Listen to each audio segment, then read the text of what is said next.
Hi welcome to max TV భక్తి.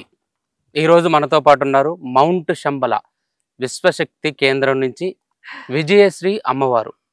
అమ్మని అడిగి అసలు ఇక్కడ ఈ కేంద్రం స్థాపించడానికి గల కారణం ఏంటి, అందరూ ఈ కేంద్రానికి రావడం వల్ల వాళ్ళ జీవితంలో జరిగే గొప్ప మార్పు ఏంటి, అమ్మని అడిగి తెలుసుకుందాం. అమ్మ నమస్కారం. అమ్మ నమస్కారం. జై గురుదేవ్. జై గురుదేవ్. కలియుగంలో 1934 నుండి అలా ఒక కుండపోతగా కురుస్తున్న భూమిపైకి ఈ అద్భుతమైన శక్తిధారను మేడం బ్లావిట్స్కి శంబళ అంటే శ్రీ అరబిందుల వారు సుప్రామెంటల్ డిసెంట్ అని, అలాగే మన పండిత శ్రీరామ శర్మాచార్య గురుదేవులు ఋతుంబర ప్రజ్ఞ అని ఒక్కొక్క గురువు ఒక్కొక్క పేరు ఇచ్చి ఉన్నారు. అయితే ఈ మహాశక్తి ధారని అందరి యావత్ మానవ జాతికి అందించాలి, ఈ భూమిపైన ప్రసిద్ధం చేయాలి అని పూజ్య మాస్టర్ గారు ఈ ప్రాసెస్, ఈ ప్రక్రియ ఎలా జరుగుతుందని వారికి ఒక గోల్డెన్ స్క్రీన్, ఒక బంగారు తెర మీద మొత్తం కూడా చూపించడం జరిగింది. ఇది ఎక్కడ జరుగుతుంది, ఎలా జరుగుతుంది, ఎవరి ద్వారా జరుగుతుంది, మీకు ఎవరు వచ్చి ఈ కోఆర్డినేట్ చేస్తారు ఈ పనిలో అనేది మాస్టర్ గారికి మొత్తం కూడా అలా చూపించడం జరిగింది. చూపించాక 2003లో మేలో జరిగింది ఇదంతా కూడా ఈ సంఘటన. తర్వాత మాస్టర్ గారు నాకు 3 సంవత్సరాలు కావాలి అన్నారు. అలా మాస్టర్ గారు దాని గురించి ప్రిపేర్ చేసుకుంటూ వారు సాధనలో ఉంటూ 2004లో మేము పూజ్య మాస్టర్ గారి పాద సన్నిధికి రావడం జరిగింది, మా కుటుంబం అంతా. అప్పటి నుంచి మమ్మల్ని వారు ప్రిపేర్ చేస్తూ వచ్చారు. మాకు తెలియదు అప్పుడు ఇలాంటి మౌంట్ శంబల ఇంతమంది ఇంత మహా దివ్య క్షేత్రము బాధ్యత మాకు ఇవ్వబడుతుంది అని. కానీ మమ్మల్ని ప్రిపేర్ చేసి 2006లో ఈ మహా దివ్య క్షేత్రాన్ని మాస్టర్ గారు శ్రీకృష్ణాష్టమి ఆగస్టు 16న స్థాపించి, ఒక దివ్యాగ్నితోటి స్థాపించి, ఇంకా ఆ యొక్క దివ్య ప్రణాళికను డివైన్ ప్లాన్ ప్రకారంగా జరుగుతున్నవన్నీ కూడా ఇక్కడ చేయించారు. అయితే ఈ ప్లేస్ నే ఇంత మహా కొండ మీదనే ఎందుకు చూస్ చేసుకున్నారు, దీనికి ఒక బ్యాక్గ్రౌండ్ కూడా ఉందమ్మా. దీనికి ఒక విశేషమైన ప్రతి స్థలంకి కూడా విశిష్టత ఉంటుంది కదా, అలా ఈ స్థలానికి కూడా ఉంది. ఏంటి అంటే ఇక్కడ మీరు చూస్తున్న 3 శిలలు బలరామ సుభద్ర జగన్నాథ స్వామి, అక్కడ ఆ శక్తులు, అక్కడ శివరాత్రి సమయంలో ఒక దివ్య కాంతి వచ్చేది శివరాత్రి. ఇక్కడ దేశముఖి పిగ్లిపూర్ వీళ్ళంతా కూడా ఆ జ్యోతిని దర్శించుకునేవారు. కానీ 1988 వరకే వచ్చింది. 1988లో మళ్ళీ ఒక దివ్య ఘటన జరిగింది సంఘటన. ఏంటి అంటే మళ్ళీ శివరాత్రి సమయంలోనే ఇక్కడ వీరభద్ర జాతర జరుగుతుందంట దేశముఖి విలేజ్. ఇలా సాయంత్రం సంధ్యా సమయంలోనే ఒక పెలమంటూ ఒక పెద్ద ఐసు వర్షం కూర్చింది. మనకు మామూలుగా వడగండ్ల వాన ఇలా చిన్న ఐస్ ముక్కలు ఏదో పడతాయి, కానీ ఇక్కడ ఒక 5 ఫీట్ నుంచి 5 to 6 feet blocks of ice పెద్దవి పడ్డాయంట. ఇక్కడ మొత్తం ఈ 2 to 3 కిలోమీటర్స్ రేడియస్ లో మొత్తం ఇదంతా కూడా ఒక ఐసు తోటి కప్పబడి మొత్తము హిమాలయాస్లను తలపించేట్టు. అయితే పూజ్య మాస్టర్ గారు చెప్పడం ఏంటంటే హిమాలయాల్లో ఉన్న ఆ శక్తి అప్పటి నుండి ఇక్కడికి షిఫ్ట్ అవ్వడం ప్రారంభించింది. 1988లో ఈ సంఘటన జరిగింది. ఆ తర్వాత ఇంకా ఎన్నో అవన్నీ కూడా ఇక్కడ వీళ్ళందరూ ఓంకారం వినిపిస్తుందని ఎవరి పైకి వచ్చేవారు కాదు. మనకు 2006లో మరి గురువులంతా కూడా ప్రిపేర్ చేసుకుంటూ ఈ స్థలాన్నంతా 2006లో మేము దివ్యాగ్ని అఖండ భాగవత మహాయజ్ఞము మా సెంటర్లో చేసింది. కొత్తపేటలో గ్రీన్ హిల్స్ కాలనీలో ఆ యజ్ఞాగ్ని తీసుకొచ్చి ఇక్కడ స్థాపింపజేసి మాస్టర్ గారు మాతో కూడా ఇక్కడ 2 సంవత్సరాలు డే అండ్ నైట్, ఇప్పుడు చూస్తున్నారు కదా మొత్తం అడవే, ఓన్లీ కేవలము ఒక దీపం మధ్యంలోనే నేను మా వారు యుగంధర్ గారు ఇద్దరం 2 సంవత్సరాలు అఖండంగా డే అండ్ నైట్ చేసామండి. పూజ్య మాస్టర్ గారు చెప్పారు. అప్పుడు నీళ్లు లేవు, ఎలక్ట్రిసిటీ లేదు, ఓన్లీ తడకల మధ్యలో అలా యజ్ఞం చేశాం. అప్పుడు చేస్తున్నప్పుడు కూడా మాలో ఎన్నెన్నో దివ్య అనుభూతులు అది షేర్ చేసుకుంటాం. అయితే ఆ ఆ ఆ కురుస్తున్న ఆ శక్తి ధారను ఇప్పుడు ఇక్కడ ఈ మౌంట్ శంబలాలో ఒక స్టెప్ డౌన్ సిస్టమ్ గా ఇక్కడ నుంచి కురిసి మొత్తం ప్రపంచానికి స్ప్రెడ్ అయ్యేటట్టు. మీరు ఎన్నో మీకు ఆ విజువల్స్ కూడా ఇస్తాను. ఎన్నో సార్లు మాకు ఇక్కడ చేస్తున్న అఖండ యజ్ఞం అనుకోండి, మహాకాల లింగం ఉంది ఇక్కడ, బ్రహ్మసూత్ర లింగం. ఇక్కడ గాయత్రి విశ్వకుండలి మహాశక్తి స్తూపం దగ్గర ఒక మహాలింగం ఉంది. అది స్థాపన చేస్తున్నప్పుడు ఒక మహాశక్తి ధార దిగుతున్నది మేము వీడియోలో కూడా క్యాప్చర్ చేస్తాం. అట్లా ఎన్నో సార్లు చేసాము. అది మీరందరికీ కూడా చూపించవచ్చు. సో పరమ గురు మండలి సంకల్పించిన ఈ మౌంట్ శంబలాలో అలా ఆ మహాశక్తి ధార దిగుతున్నది ఇక్కడ కురిసి ఎవరైతే సాధనలో ఉంటారో, ఎవరైతే తపిస్తూ ఉంటారో, నేను ఆ పరబ్రహ్మ తత్వం పొందాలి, ఆ పరమాత్మ తత్వం ఆ మార్గంలో ఉండాలి అని అనుకుంటారో వారికి శక్తి అందుతుంది. అయితే ఇప్పుడు గురువులు ఏమంటున్నారు అంటే 5గురులో 3 ఈ మానవుడి నుంచి దేవమానవ స్థితి పొందే యొక్క యోగ్యత పొంది ఉన్నారు. ఈ సమాచారము వారికి అందించడమే.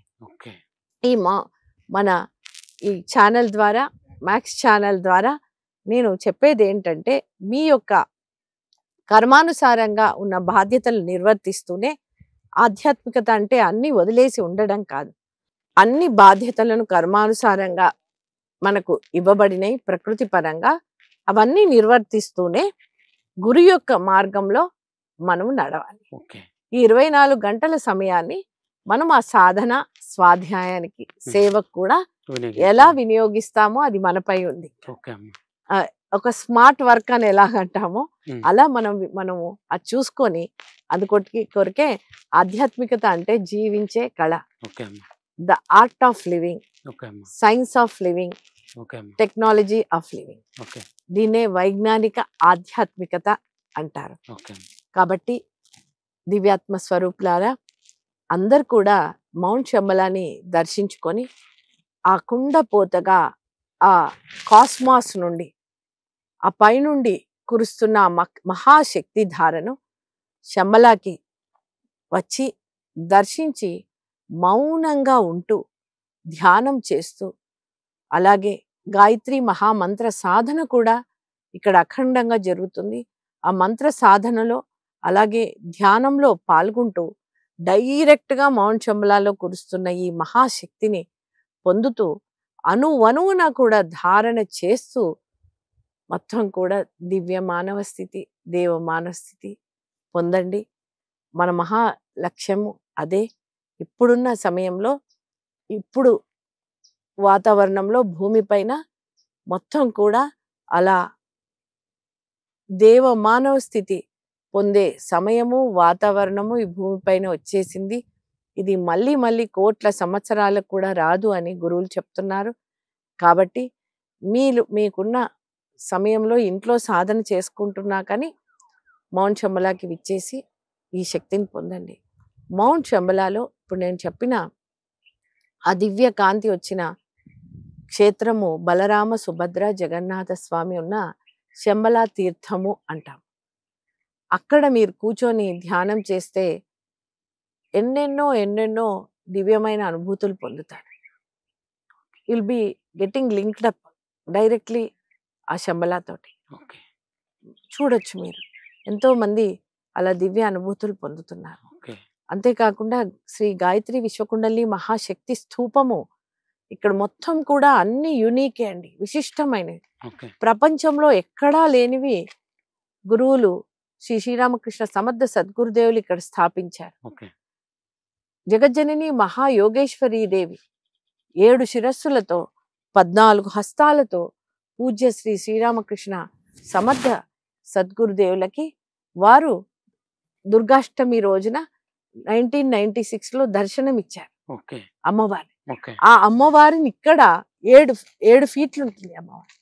ఇక్కడ భూస్థాపితం చేసి, భూప్రతిష్ఠ చేసి మొత్తం ఈ విశ్వకుండలిని శక్తిని నేను యావత్ విశ్వానికి ఇక్కడ నుంచి విస్తృతం చేస్తున్నాను అని చెప్పి ఆ అమ్మవారి ఆ శిరస్సు పైన జస్ట్ టచ్ చేస్తూ 24 అక్షల గాయత్రి మహామంత్రలేఖన స్థాపించి ఒక కాపర్ బాక్స్ లో ఓకే స్థాపించి దానిపై నుండి 7 చక్రాలకు ప్రతీకగా ఓకే ఒక మహాశక్తి స్తూపం, ఓకే విశ్వకుండలిని మహాశక్తి స్తూపాన్ని స్థాపించారు.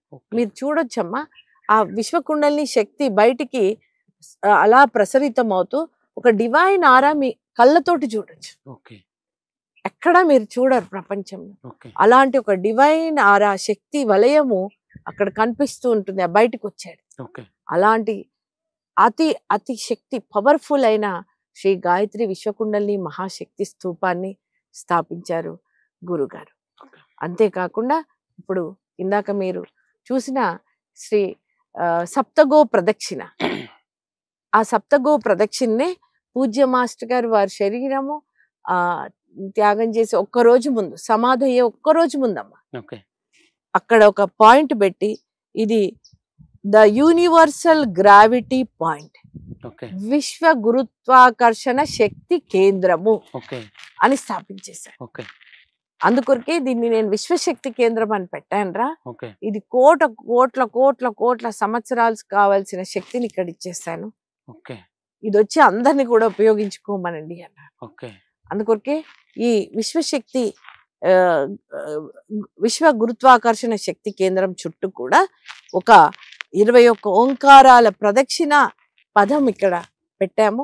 ఆ 21 ఓంకారాలు చేసుకుని అక్కడ మీరు కూర్చుంటే you will be connecting to the 7 planes, 7 తలాల ఉన్న ఆ పై వరకు ఉన్న కాస్మాస్ లో ఎక్కడికైనా మీరు కనెక్ట్ అయ్యి, అలాంటి శక్తి కేంద్రము సప్తగో ప్రదక్షిణ కేంద్రం.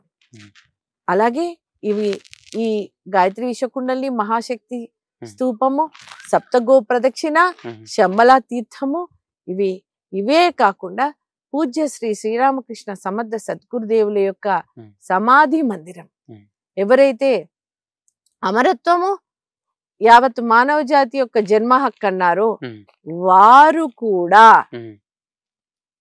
వారు ఇష్టంగా, అంటే ఇష్టం అని అనదు, వారి యొక్క ముందు జన్మను కూడా నిర్ణయించుకొని ఎక్కడికి వెళ్తున్నారో దాన్ని చెప్పి వారు అంతా కూడా సన్నద్ధులై, మనం ఎలా అయితే ఒక ఊరు నుంచి ఇంకో ఊరికి వెళ్తామో అలా వారు అంతా తెలిసే వారి శరీరాన్ని ఇక్కడ అన్ని కూడా తయారన్నీ చేసుకొని వారి యొక్క శరీరాన్ని ఇక్కడ వదిలి ఇంకో యొక్క జన్మను కూడా నాకు ఇంకో సోలార్ సిస్టంలో పని ఉంది అని చెప్పి మరి వారు గాయత్రి మంత్రము జస్ట్ వామిటింగ్స్ చేసుకొని గాయత్రి మంత్రము అలాగే మహామృత్యుంజయ మంత్రము చేసి ఒక శరీరాన్ని ఒక తొడుగులాగా వదిలి సమాధి అయ్యారు. అయితే అమరత్వము అంటే మానవులు ఎప్పటికీ ఈ యొక్క శరీరంతోనే ఉండడమే కాకుండా మన కాన్షియస్నెస్ ముందు జన్మల యొక్క ఆ పరంపర తెలుసుకుంటూ నెక్స్ట్ జన్మలో మనం ఏం పని చేయబోతున్నామో కూడా తెలుసుకోవడమే అమరత్వం అంటే. That is the continuity of consciousness అనేది అమరత్వం. అది మాస్టర్ గారు చేసి చూపించారు.